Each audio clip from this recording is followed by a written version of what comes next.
तो 4 लोगों को इकट्ठा करके आप उस पे कब्जा कर लिए हो, आप उसको कहते हो करने दो, ये कैसा होगा?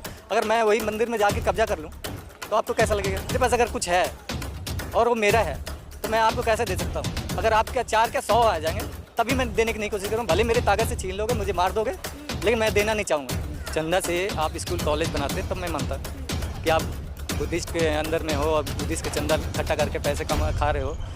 क्यों खा रहे हो? इन लोगों के लिए है ना, समाज के लिए है ना। आप समाज के लिए बनाओ ना, हॉस्पिटल बना दो, कॉलेज बना दो।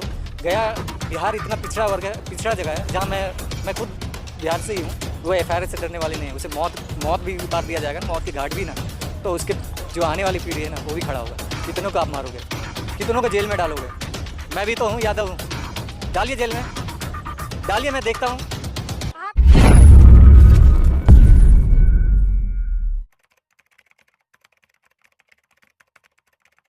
जय भीम साथियों, मैं सुमन बौद्ध और आप देख रहे हैं SB Live 85। इस वक्त हम हैं जंतर मंतर पे और हमारे सामने आप देख सकते हैं तथागत गौतम बुद्ध की मूर्ति जो कि फोटो लिए हाथ में खड़े हैं। मैं इनसे जानने का प्रयास करूंगी कहाँ से आए हैं, क्या करने के लिए आज जंतर मंतर पर पहुंचे। जी सर, क्या नाम है?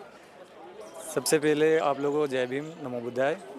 मेरा नाम संजय यादव है और मैं जंतर मंतर पे आया हूँ। एक धरना प्रदर्शन चल रहा है, वो हमारा बुद्ध की जो जहाँ से ज्ञान प्राप्त हुई थी, बुद्ध स्थल है जिसका नाम है बौद्ध गया, बुद्ध विहार के नाम से जानते हैं।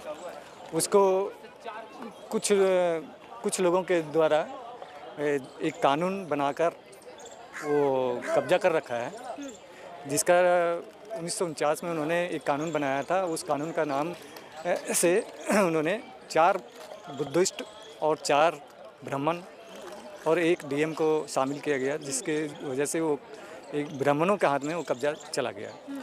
तो इसकी मुक्ति के लिए हम लोग आंदोलन में आए हैं। आज जंतर मंतर में बहुत सारे लोग हैं, बुद्ध के विचारधारा पे चलने वाले लोग यहाँ आए हुए हैं। आप यादव समाज से आते हैं और लोग कहते हैं यादव जो है कि जो दलित समुदाय से लोग आते हैं उनके ऊपर अत्याचार करते हैं, और आप एक यादव समाज से होकर आप जो है कि इस धम्मे में शामिल हुए हैं। जब तक बुद्ध को जानोगे नहीं, तब तक यादव है, चमार है, डोम है, मुसहर है, समझ गए? और ये जाति है। जब बुद्ध को जानोगे तभी ये यादव अपने आप को यादव नहीं कहेंगे, वो मानव कहेंगे और मानवता का विचार की बातें करेंगे। जब तक ये सब नहीं जानते हैं, अज्ञानता की वजह से हम यादव हैं। जब हमें ज्ञान मिलती है या समझते हैं, तो यादव ना होकर एक मानव की विचारधारा पे चलते हैं। इसलिए मैं ये नहीं कह सकता हूँ कि मैं यादव हूँ। मैं एक मानव हूँ और मानव के विचार जो है उस विचार पे चलना चाहते हैं। क्या लगता है जिस तरह से महाबोधि महाविहार का जो मामला चल रहा है, लगभग 70 साल से लगभग ये लोग आंदोलन कर रहे हैं, बीच में बंद भी हो गया था, फिर आंदोलन छिड़ गया, क्या लगता है कि ये आंदोलन जारी रहेगा या फिर बंद हो जाएगा? चुनावी दौर आने वाला है। देखिए, ये चुनावों से इसे कोई प्रभाव नहीं पड़ता है। चुनाव हो या ना हो, ये हमारी मांग जो है वो गलत नहीं है, सत्य है। और सत्य की मांग को देर तो ज़रूर होता है, लेकिन सत्य हारती नहीं है, वो कभी न कभी विजय प्राप्त करती है। और ये इस पे हमारी समाज जो है ज़रूर विजय प्राप्त करेगा। और इसे चुनाव से जोड़ा ना जाए।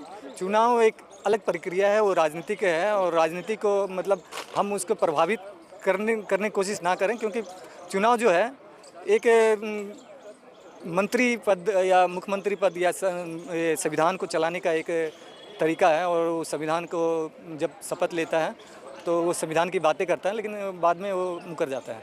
तो दिक्कत क्या है आप लोगों को जो वहाँ पर सदस्य बनाए गए? तथागत गौतम बुद्ध समता समानता की बात की है, तो वो लोग भी अपना वहाँ पर जो पांडव बना के पूछ रहे हैं, तो उसमें आप लोगों को क्या दिक्कत है? देखिए, एक बात बताओ, जो चीज़ है नहीं उसको वहाँ कल्पना करके पूजा जा रहा है। वो बुद्ध स्थल है, बुद्ध की प्रतिमा है, और वहाँ पे कुछ मूर्ति बुद्ध की प्रतिमा है, और बुद्ध की वहाँ पे जो स्थापना हुई है बुद्ध की है, और हजारों साल से बुद्ध की ये प्रतिमा है। और आज जिसकी दबदबा बना रखे हो, 4 लोगों को इकट्ठा करके आप उस पर कब्जा कर लिए हो, आप उसको कहते हो करने दो, ये कैसा होगा? अगर मैं वही मंदिर में जाके कब्जा कर लूँ, तो आपको कैसा लगेगा? हमें कब्जा नहीं करना है ना, किसी का लेना भी नहीं है ना, किसी को देना भी नहीं है। मैं अपनी चीज़ को मैं किसी को कैसे दे सकता हूँ? मेरे पास अगर कुछ है और वो मेरा है, तो मैं आपको कैसे दे सकता हूँ? अगर आपके 4 क्या 100 आ जाएंगे तभी मैं देने की नहीं कोशिश करूँ। भले मेरी ताकत से छीन लोगे, मुझे मार दोगे, लेकिन मैं देना नहीं चाहूँगा। तो वो तो हमारा है ना, वो बुद्ध स्थल है, बुद्धों का है, तो इसलिए कितने भी कुछ कर ले, लेकिन मैं उसे देना नहीं चाहूँगा। लेकिन वो लोग तो बताते हैं बुद्ध जो है कि विष्णु के 9वें अवतार हैं, इसलिए हम पूछ रहे हैं। आज बुद्ध की 9वें उन्हीं के अनुसार मानता है, बुद्ध की 9वीं मतलब क्या बोले अवतार, 9वीं मान ली, उन्हीं के अनुसार चलते हैं कि 9वीं अवतार है। बुद्ध ने बोला कि किसी भगवान को नहीं मानना है, किसी बातों पे नहीं चलना है, तो आप क्यों भगवान को व्यवस्था कर रहे हो वहाँ पे? उसे ब्रह्मा विष्णु को क्यों वहाँ पे स्थापना कर रहे हैं आप? वो तो कहता है भाई जिंदगी जब तक है तभी तक है, इसके बाद तो कुछ नहीं है।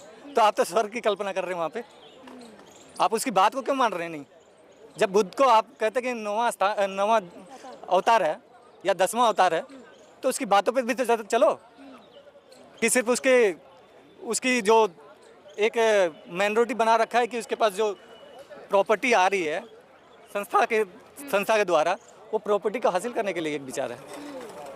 ऐसा तो है नहीं और ना होने देंगे। ये जो सब मामला आज चल रहा है, क्या लगता है आपको चंदा की वजह से, चंदा को लेकर हो रहा है?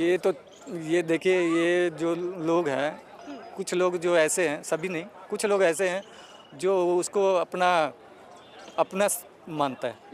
जैसे चंदा जो है, वो चंदा जो है ना, चंदा सिर्फ अपने के लिए वो दिन है, और चंदा किसी अकेले के लिए नहीं होता, वो सारे समाज के लिए होना चाहिए।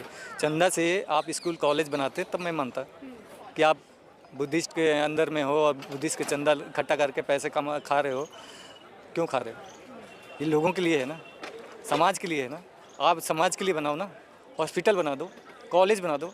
गया बिहार इतना पिछड़ा वर्ग है, पिछड़ा जगह है, जहाँ मैं खुद बिहार से ही हूँ और बगल में ही हूँ, गया के बगल से ही हूँ मैं। तो वहाँ नहीं, वहाँ के लोग बाहर आते हैं, कमा रहे, खा रहे। आज उस पैसे को यूज वहाँ करो ना, समाज को दो ना। वहाँ पर बहुत भिक्षु जो बैठे हैं उनके ऊपर FIR हो जा रही है। देखिए, सरकार की कई तरह से लोगों को दबाने की कोशिश करता है, लेकिन उनको ये ख्याल रखना चाहिए कि जो बौद्धिस्ट हैं वो संकल्प लेकर चले हैं। वो FIR से डरने वाले नहीं हैं। उसे मौत भी उतार दिया जाएगा, मौत की घाट भी ना, तो उसके जो आने वाली पीढ़ी है ना, वो भी खड़ा होगा। कितनों को आप मारोगे, कितनों को जेल में डालोगे? मैं भी तो हूँ, यादव हूँ, डालिए जेल में, डालिए, मैं देखता हूँ। आप यादव होकर क्यों समर्थन देने आए हैं इन लोगों को? देखिए, यादव नहीं है, ये तो पहले मैं बता दिया हूँ, यादव नहीं हूँ मैं, एक मानव हूँ और इंसान हूँ, और इंसान की तरह सोचता हूँ। जानवर नहीं हूँ कि जानवर की तरह सोचूं। मैं भैंस पालता हूँ, ठीक है, मेरे पास भैंस बहुत सारी है। तो जब एक भैंस मेरी बात सुन लीजिए, मेरी जो भैंस जो है ना, एक भैंस को मैं इधर डंडा मारता हूँ ना, एक ही तरफ सारी भैंसें चलती है। तो ये इसका मतलब ये नहीं कि मैं भैंस हूँ और भैंस की तरह चलूँ। जानवर नहीं हूँ मैं, इंसान हूँ और इंसान की तरह सोचता हूँ, समझे कि नहीं? और जब मैं देखता हूँ भैंस को एक डंडा मारता हूँ, एक ही तरफ चलता है, तो उसी तरह हम लोग को भी हाँकने की कोशिश कर रहा है, लेकिन मैं उस तरह में नहीं हूँ। मैं इंसान हूँ और इंसान की तरह सोचता हूँ। हाँ, बहुत धन्यवाद आपका। बहुत बहुत धन्यवाद। ये थे सर, क्या नाम आप बताएं? संजय यादव। संजय यादव, ये संजय यादव जी हैं, यादव समाज से आते हैं। जिस तरह से अपनी बात को आप लोगों के सामने रखें, इनकी बातों से आप कितना सहमत है, कमेंट बॉक्स में देना ना भूलें। मैं आपके साथ सुमन बौद्ध, SP Live 85।